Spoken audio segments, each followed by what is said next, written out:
All right. This morning, in our first key forum, we'll be joined by two iconic tech entrepreneurs who both represent some of the remarkable disruptions not only in Asia but around the world. The COVID-19 pandemic has brought us many unprecedented challenges where many people are at a loss at this time of their lives.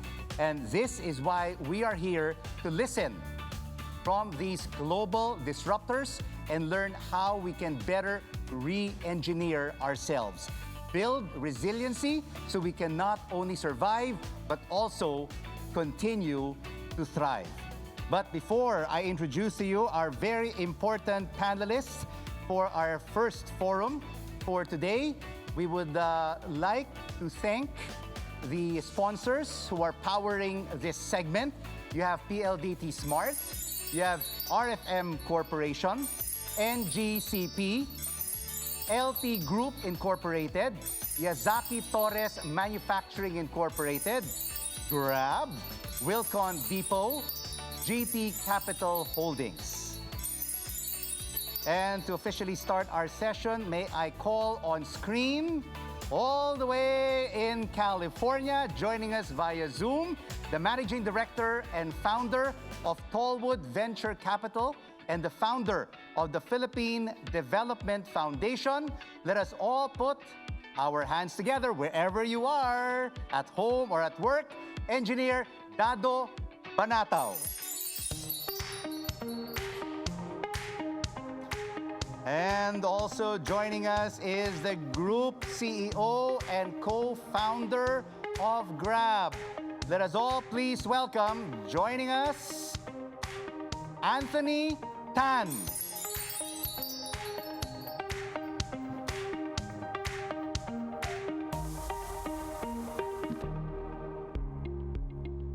All right, Anthony, thank you for joining us. Dado, thank you so much for joining us. I wish both of you would be here in Manila to join this very celebratory 15th anniversary of Go Negosyo. So, Anthony, let me start off with you. You know what? Since the pandemic started, Grab has become a part of every Filipino's vocabulary. I think it should be it should be redefined in the dictionary when the new Oxford and Merriam dictionary comes out. Congratulations. Grab this, grab that, grab this. I mean, it just comes out of our mouth so naturally now, Anthony. And of course, COVID-19 has really disrupted the way the world has done business, forcing executives and consumers alike to pivot dramatically towards e-commerce. In your view, Anthony, is this pandemic's digital revolution permanent, or will it revert back to the pre-COVID days as the crisis recedes and we have a vaccine? Rico, first of all, I'd like to say a very big thank you to Joey, to yourself, to Go Negosyo team. You have very kindly invited me to join today's Fireside Chat, and I'm very honored. And again, huge congratulations. I remember being there for the Go Negosyo event before, and now seeing 15 wonderful years under your belt, and how you guys have helped, how former president has shared, how all of you have helped, how all of you have supported the business community in the Philippines. It's just tremendously admirable. And thank you for letting me be here today. So I'll just kick off. Your question was about, is COVID going to be permanent? And it's not going to be permanent. And I think President said it very well, that it is the new normal of today. And I think we just have to be very comfortable with this new normal. And we've seen how people have changed. For example, one big difference we've seen now is we've seen how customers want safety and hygiene, and how they really value safety and hygiene. I think this is one where it is true for Filipinos, it is true for Americans. I'm sure Dado will share in California. It's true across Southeast Asia. That's one big change. And then the second big change is, besides safety and hygiene, what we've done is we worked hard to make sure we've addressed this, right? Number one is we announced a regional partnership with Unilever in August this year. They've been very generous and very kind to provide sanitation and hygiene products to make sure they support all the passenger personal hygiene and in-vehicle cleaning. This way, we help protect Grab drivers and community and customers all across Philippines and Indonesia, Malaysia, many countries. This is number one. Number two, what we've seen with COVID is COVID and all these movement control measures has forced many people to embrace digitization, whether you like it or not. It's basically fast forwarding us into the future. Yes. But is it here to stay? Is it here to stay, this digital revolution? This is how I'll answer it. I've seen it where people who never ordered groceries before or ordered food before, now they had to adopt it when there were lockdowns. But today, even as lockdowns are lifted, whether it's in Singapore or in Vietnam or any of the countries across the region, we've seen people wanting food delivery much more. We've seen people wanting grocery deliveries much more. The volume keeps going up, and we've brought in hundreds of thousands of Filipino merchants in a very short time. Just since March, we've brought in 31,000 Filipino merchants have been onboarded, and we see up to a 57% jump in their online revenue through Grab during this period. So I would say it is very much here to stay. It's very much the taste of customers wanting food delivery, wanting grocery delivery is here to stay. Dado, do you agree with what Anthony said, that the digital revolution is here to stay? Yes. And I would say yes, simply because I work in Silicon Valley every day. And we design a lot of those amazing technologies in digital form, as you said, using a lot of semiconductors. And there are quite a few Filipinos there also that can contribute, like myself, if asked by the Philippines coming from Silicon Valley. And now, because you are in Silicon Valley, and you mentioned that you continue to design new software and application, Dado, what do you think will be the new disruptor during this period? When you say using disruptor, are you talking about health issues kind of thing, or? Basically in innovation, technology for e-commerce, for micro, small and medium enterprises. What new disruptions are we likely to see in the market going forward? Yeah, the most of the things that you guys, well, no, I shouldn't say you guys. Sorry, I'm sorry. They people kind of work will have a lot of tools that we have designed already, and it's a matter of whether it is an affordability to the country, knowing that many other countries have had a lot of benefit due to the things that we had designed and then gave to the entire industry if they can afford it. And Anthony, let me get back to you. In the country, you have various services from food delivery, digital payments, healthcare, and financial services. Continuing on from and picking up from what Dado said, what is next from Grab that will further disrupt services? Yeah, what we see today is how do we help merchants do even better, right? It's not just sufficient to say, hey, you're now on the Grab platform and boom, our hands are clean and we go off. It's about training our partners together, growing with our partners. It's not just about giving fish. That's insufficient, right? It's how do we use the services better? So, for example, we developed the Grab Merchant app.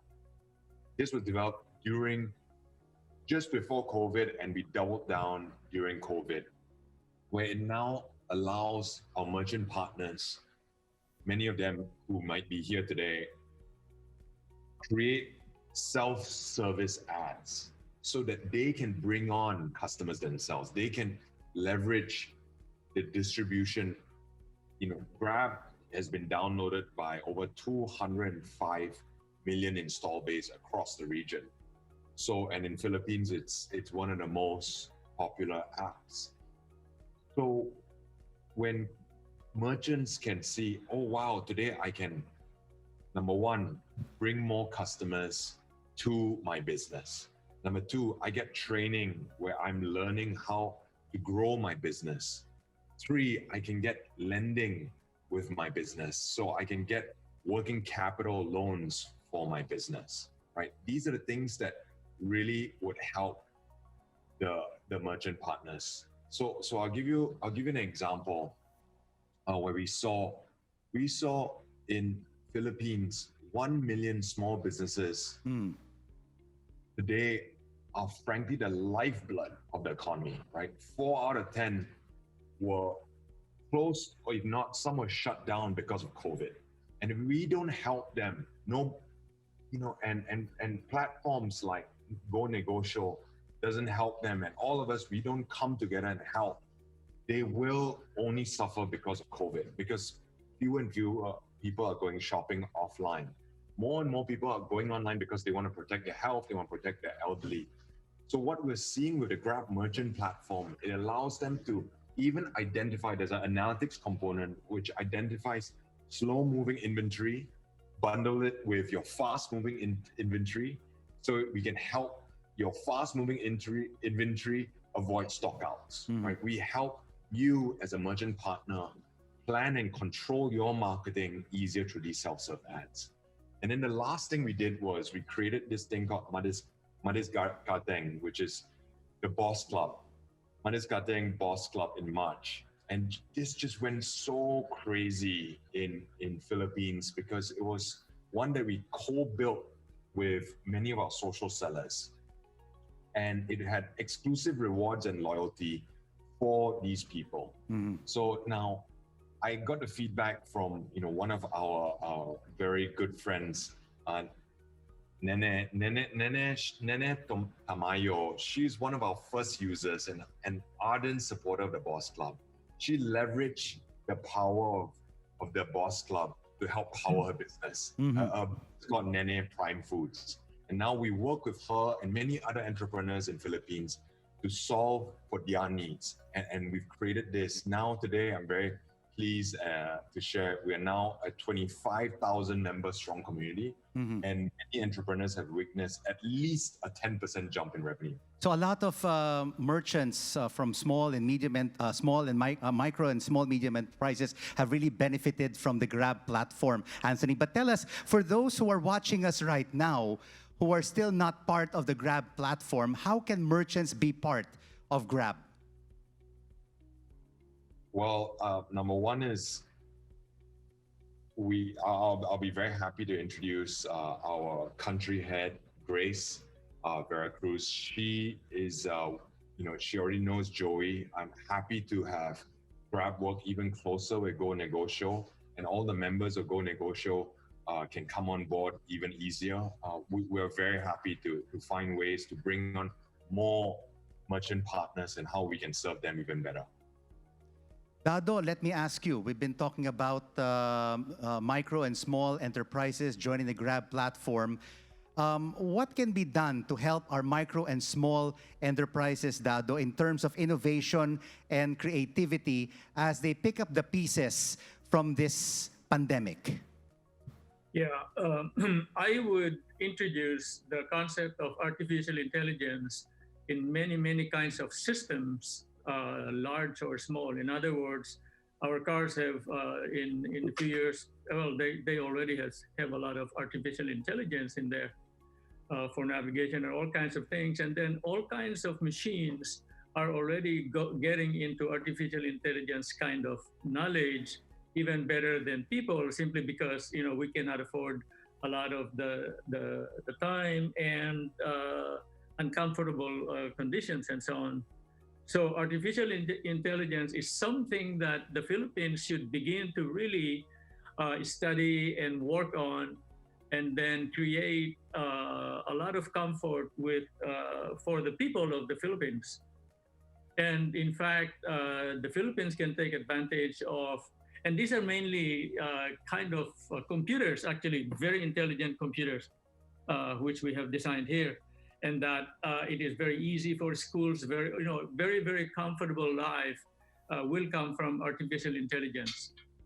And for our viewers' knowledge, what is artificial intelligence and how can it be adopted in the Philippine setting?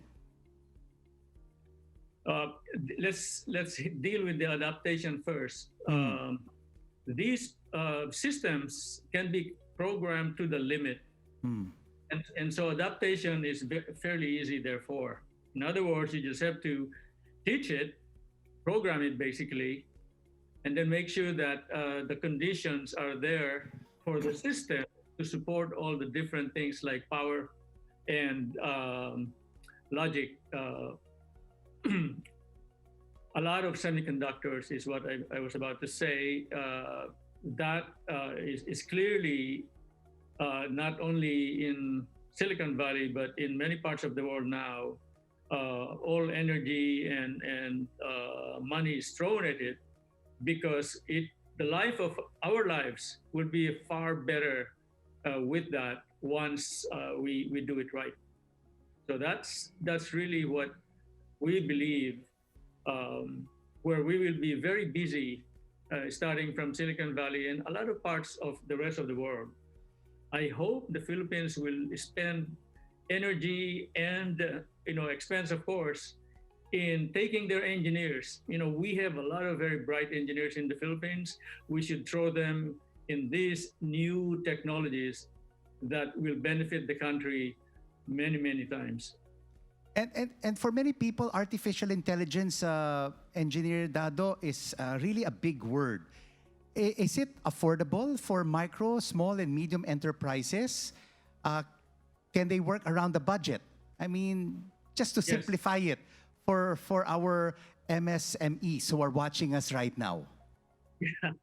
Yes, the hardware, of course, it starts with chips, and not to I would say pass the Philippines, but countries, of course, the U.S., Silicon Valley is very busy with this, and there's a lot of other countries, the rest of the world. And then the hardware, of course, those are all semiconductors, very high speed computation, basically. And that, of course, again, we do it in Silicon Valley in the U.S., and again, other countries can do that too.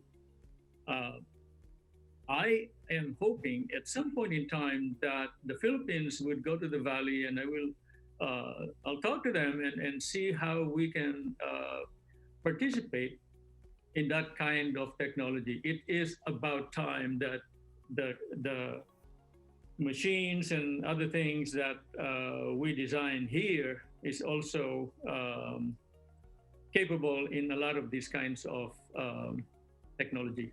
So, with this pandemic over the past 8 months, lockdowns, we've seen the GCQs, the MECQs, the GCQs, the MGCQs. Are we now seeing more companies in the Philippines ramping up on artificial intelligence? Is there a lot of support for artificial intelligence to be adopted in the Philippines? Engineer Dado. Okay, I am really sorry that I do not know the status of the Philippines, the country, in artificial intelligence. I have friends who know it very well, but I just don't see the energy to get it into the country for useful In other words, our lives will be a lot better. There you So go. really, we have to get on it. We have to get on it. We have to be proactive in implementing artificial intelligence. Thousands of our negociantes and Go Negosyo participants are listening to you right now. Many of them are movers and shakers in the business world. A lot of them have influence in terms of technology. And this is the call right now of Engineer Dado Banataw, that the Philippines has to be proactive and has to be aggressive in implementing artificial intelligence in many of our systems. So let's get back to you, Anthony. You mentioned about Nene Tamayo. You mentioned about hundreds of thousands of micro and small entrepreneurs who have joined the Grab super app and have been really successful in their micro and small businesses. But do all of them, you think, have the same kind of mindset to be successful?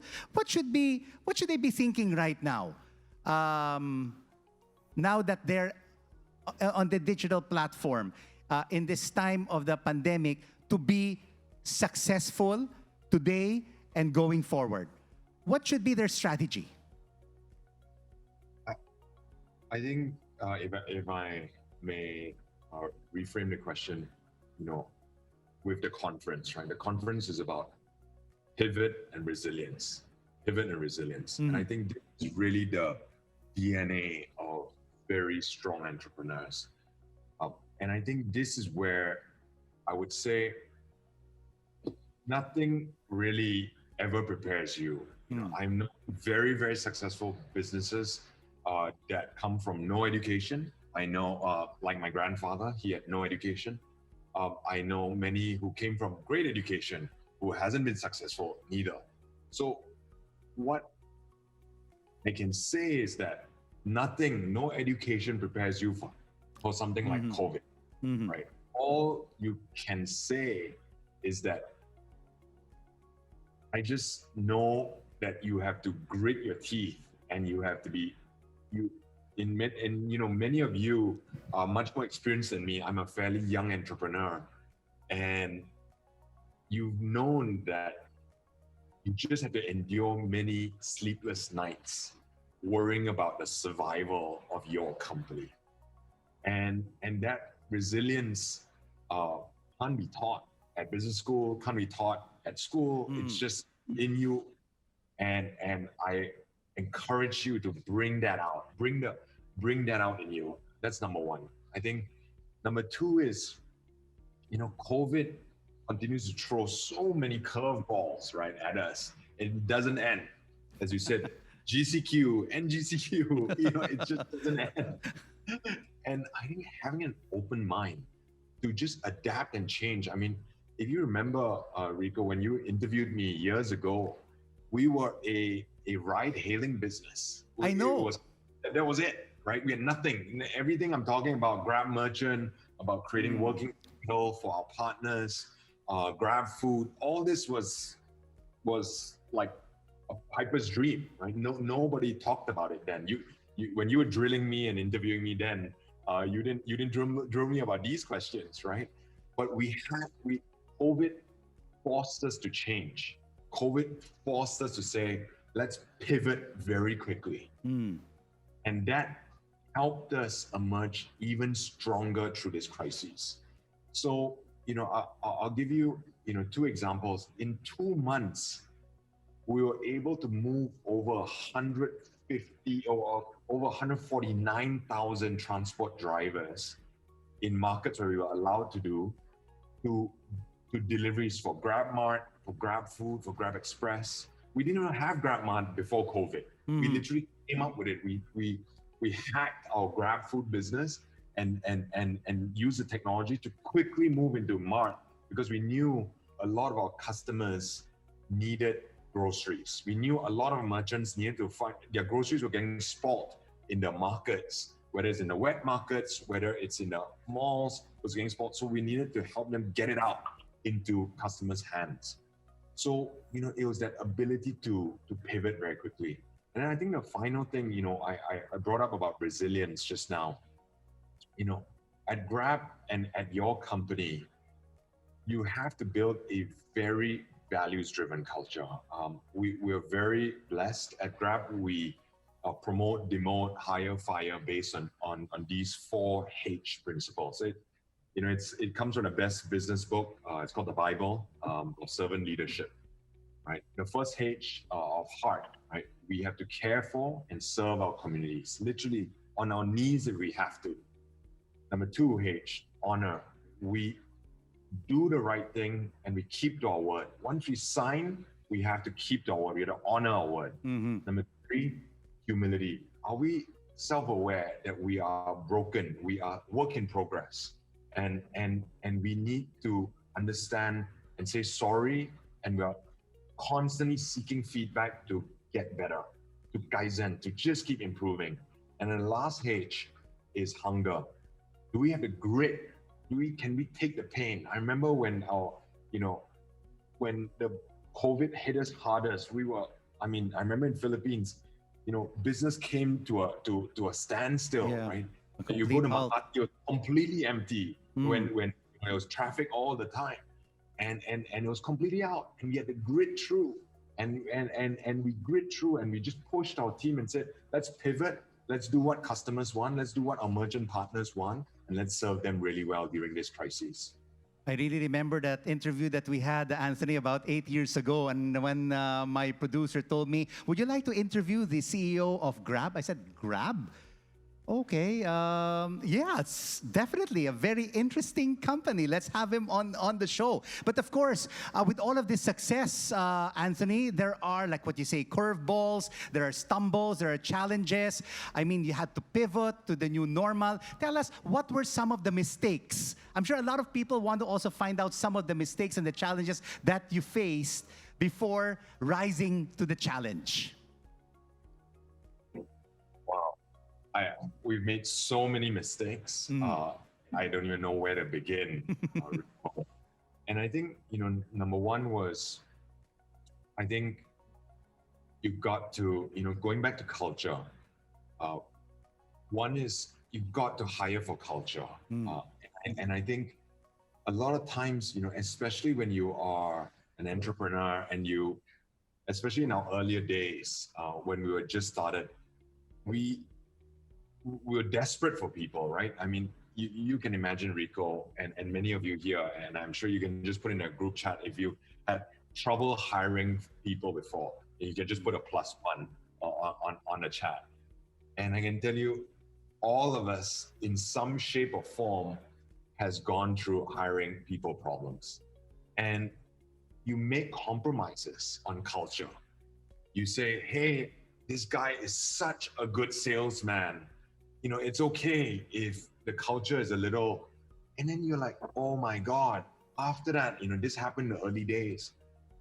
We made mistakes. And now I would say, even if the person is, or the gal or guy or whatever it is a rock star, you cannot compromise on culture. You just absolutely cannot compromise on culture, because the pain you're going to go through after is just so much more painful. So I know it's so easy to take the practical approach, to take the pragmatic approach, but don't do that. Hire for what is your culture and be very clear what you stand for and what you don't stand for, and hire for that. That needs to be P0. That needs to be hygiene. That needs to be your no compromise. All right, moving on now to Dado. Dado, what should be the mindset of entrepreneurs during this time of the crisis? Let me give you the first one. You have to be suicidal. Suicidal? Okay, no. That's just an expression of you're about to go into the wild. First of all, the strength and will of a person that goes into that realm, it has to be really proven. In other words, you have to have that energy that if you don't have to sleep for weeks. You have to do that just to get things done uh, for its sake, basically. So it's really hard, and I've been an entrepreneur forever. It's a lot of pain. It's a lot of lack of time with the family, and so on. It's not easy. Now, there are industries that are easier than others. For example, in Silicon Valley, that place is really hard because it's all about deep level kinds of technologies like semiconductors that we have to make work um, all the way through until the chip works. You really have to work on it and make it work. But again, it's a very good learning once you get it done, and then from there, you get a benefit that most people, depending on what they're doing, um, can do, and others may not. So I say it that way because the the density of engineers, founders, entrepreneurs, and so on are it's really huge, and so you have to really work hard to compete with all the other engineers and managers and so on. So yeah, it's an entrepreneur's life, as they say, and that it could be a very rewarding life too. I went through that process for many years. Mm-hmm. I failed a lot, I won a lot, but that's life. And when you get it done properly, whether it's a product, a system, or a software, and so on, the benefits, you will really, really feel so good once it is out there, and that you see people use your product. That is really nice. You talked Because about, it's a yeah, hard thing to go do. ahead. Go ahead, Dado. No, I'm just ending that. It's really hard thing to do, to be an entrepreneur, and you're called entrepreneur if you have gotten something done. If you haven't done anything, yeah, you may have been leading the life of an entrepreneur, but if there is if there's no output, then you're not an entrepreneur. And of course, Anthony spoke earlier about his successes and the success of Grab, and also some of the challenges that he faced before this success. And you mentioned about failures before getting to the success that you have right now. What were some of the failures that you could share with our viewers and which they could learn from to be a successful entrepreneur? You fall and you stand up, then you fall again, then you stand up and learn from your mistakes. Do you want me to answer that? Yes, please. What were Yeah, some of the okay. failures? What were some of the mistakes that took place in your career as an entrepreneur that has made you become what you are today? Yeah, there's quite a few. On the product side, in as much as we spend a lot of time in designing software for diagnostics to make sure that the chip is 100% correct in its performance and logic and so on, that's really, really, really hard. And you have to spend a lot of time, days and nights. And the life in Silicon Valley is actually not easy. In other words, families sometimes are affected in terms of closeness of the family because they don't see each other day in, day out. But again, as I mentioned, it is something that more of a lead. Oh God, let me say it this way. The benefits of society come from things that are done with all kinds of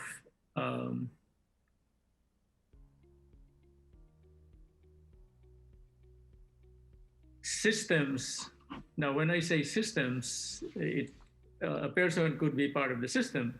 In fact, when we operate a complex machine, part of that system that's running it is a person.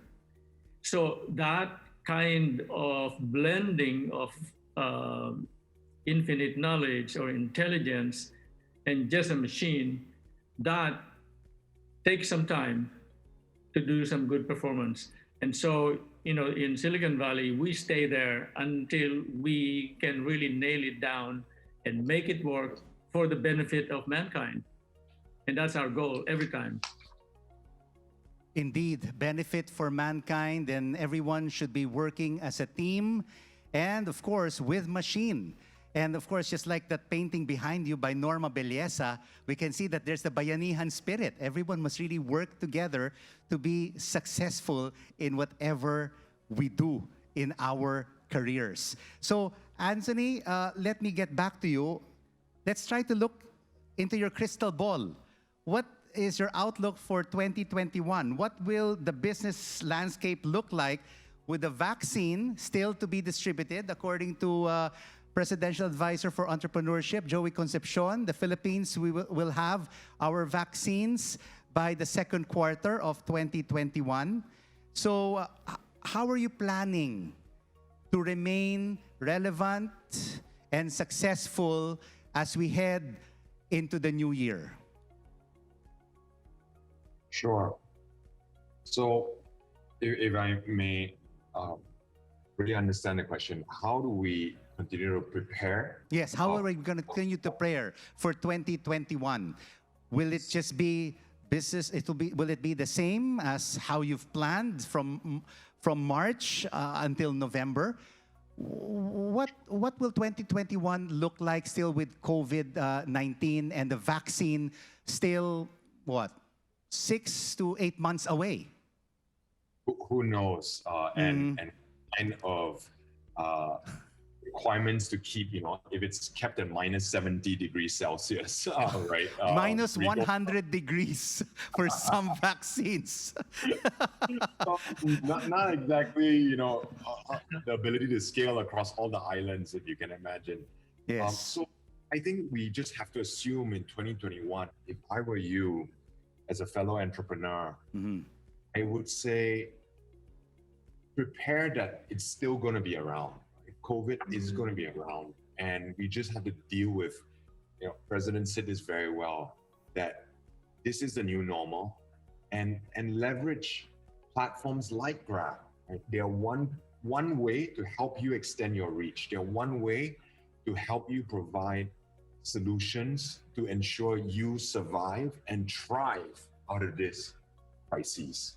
So number one, I would say you have to go online. You absolutely have to go online, because who knows, there could be another GCQ. No one can look in your eyes and guarantee you that there won't be another GCQ. So you have to prepare to go online. Number two is, as a merchant partner, use platforms like the Grab Merchant app, right? That gives you tools to help you digitize very quickly. So whether merchants and our partners use it to run daily operations, to purchase supplies and ingredients at wholesale rates, to create ads to stand out, to apply for business loans to assist with working capital and plot their growth through a analytics dashboard, whatever it is, what we hope to do, and we co-design this with merchant partners, we co-build it with you, is to help and empower you as a small business or even larger business in your day-to-day operations. And how do you provide these tools and train you so that you can get even better? We also provide a portal for SMEs and larger chains to get a 360 view across your whole network. So let's say you're a bigger business, you have 3 stores or 5 stores. It helps you look at your whole network and look at the business. And of course, we are including all our Grab financial products in the near future, where you can apply for financial products through the Grab Merchant app. Number 2, I would say just only 2 points. Number 2 is all of us here have to offer more cashless options. the pandemic has accelerated cashless adoption, and customers and consumers are wary of touching and handling physical cash. They're scared. I mean, especially if you're older parents like myself, you're concerned about their safety and their health. So Grab, I'll give you an example. GrabPay Philippines, we are very fortunate to partner the agri e-commerce platform like Mayani and the Department of Trade and Industry in Region 2. Mayani consolidates produce from 4,761 farmers in Cagayan Valley in Region 2 and manages the orders through its e-com platform using GrabPay as its digital payment solution. So this partnership can help and empower and lift up small farmers, farmers cooperatives, MSMEs to increase their market access, while it also allows customers to pay using GrabPay so that they can also select goods, not just from big enterprises, but also from smaller establishments. The whole idea is to promote a safe, a seamless, a cashless farm-to-table e-com experience for more Filipinos. And to help, most importantly, for me at least, is to boost the rural incomes among thousands of farmers, farming communities, and agripreneurs across Region 2. Especially now, when many of these farmers need the support to recover from Typhoon Ulysses. So my question to you is, Anthony, is a follow-up. We have about 1,407 negociantes or entrepreneurs watching us right now. Maybe many of them are already part of the Grab platform, and many of them would still want to be part of the Grab platform. Would you advise them to go multi-platform, or should they just be loyal to one e-commerce platform like Grab? Should they also sell their products in like a Shopee, like your competitor, Lazada, or other platforms that are available out there, so at least they have a wider reach for their products? Yeah, I really think about, again, if I'm a merchant, the most important thing is I'll go with whoever who serves me well and partners me well, right? I think it's not even about Grab. It's really about as fellow entrepreneurs, you got to survive and thrive through this. And whether it was COVID, whether it's Typhoon Ulysses, there's just more and more these blows that's coming to our faces, right? So, for me, it's really partnering the best platforms to help you survive and thrive. That's how I would see it. Partner a platform that really can serve you and empower you and uplift your business best. You know what? Those left jabs and right jabs and uppercuts that you're doing right now, Anthony, could really knock us down. But the Filipino will not be knocked down because he will always stand up after the first count, not the 10th count.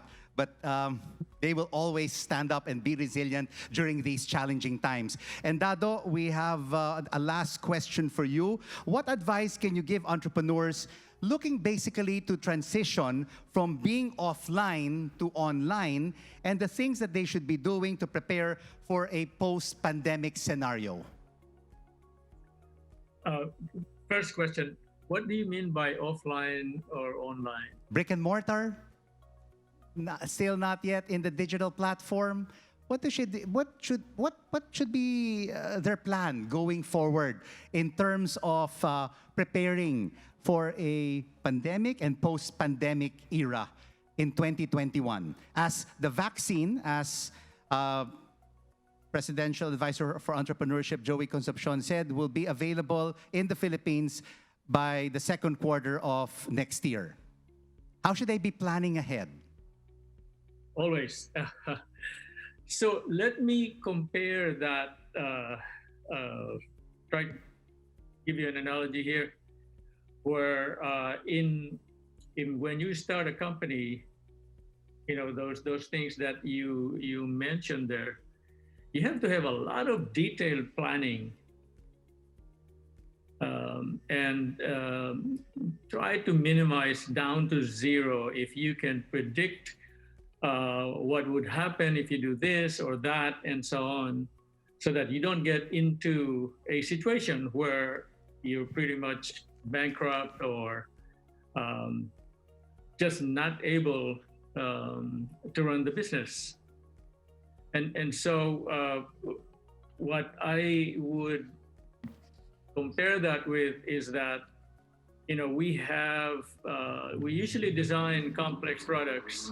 These are semiconductors with systems and so on, of about, we plan for about a year and a half in detail.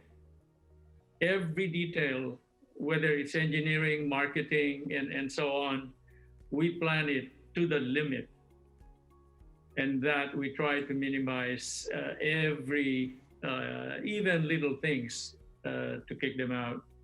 And so that I would compare to what you were talking about to some degree. I mean, the planning that we do, let's just, let me use an example of a product.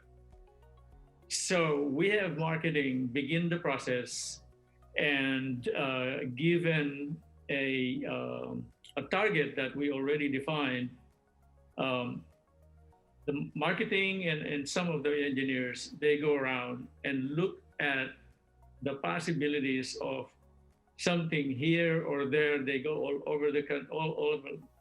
over the world, until management, we look at the results and we throw it back. No, this is not you can't do this, and so on and so on. And we approve the product target only when we think that every group in the company can do it. In other words, there's no such thing as, well, we're not capable yet, we'll do this or that. No, there's no such thing. So it's really rigorous, because again, technology is not easy actually, and that there's a lot of failures. So if that is something that can compare with what your example was, that when you begin to do the processing or testing and so on, that you actually catch what the problems are in detail 100%. So it's a little bit hard for me to compare many other things beyond what I just said. Mm. But because we are not perfect. We meaning people. And so we take that into consideration when we begin to design or to begin to define the new product that we want to design way to the limit. And sometimes there will be a point in time where, all right, we'll just cancel this thing. Right. We are beings, we cannot define this. In other words, you think you have the idea, but once the engineers sit down and try to solve the problem, they just can't. And so that is, I think, equivalent to what you were asking about, I think. Thank you so much for this disruptive, insightful, and new normal exchange with us this morning. Engineer Dado Banatao and Mr. Anthony Tan of Grab. And before we let everybody go, may we invite our speakers for a photo op, the new normal way. First shot will be on your brightest smile, okay? Anthony, Dado, from ear to ear, I want to see your whitey teeth. There you go. Hey. 1, 2, 3, smile. There you go. And the second shot is with the Go Negosyo, thumbs up. Please raise your thumbs up. Dado, Anthony, there you go. Double thumbs up from Anthony. Yeah, double thumbs up as well from Dado. Okay, 3, 2, 1. Smile. There you go. Again, thank you very much, gentlemen, for joining us for this wonderful session for the 15th anniversary of Go Negosyo, the MSME Conference.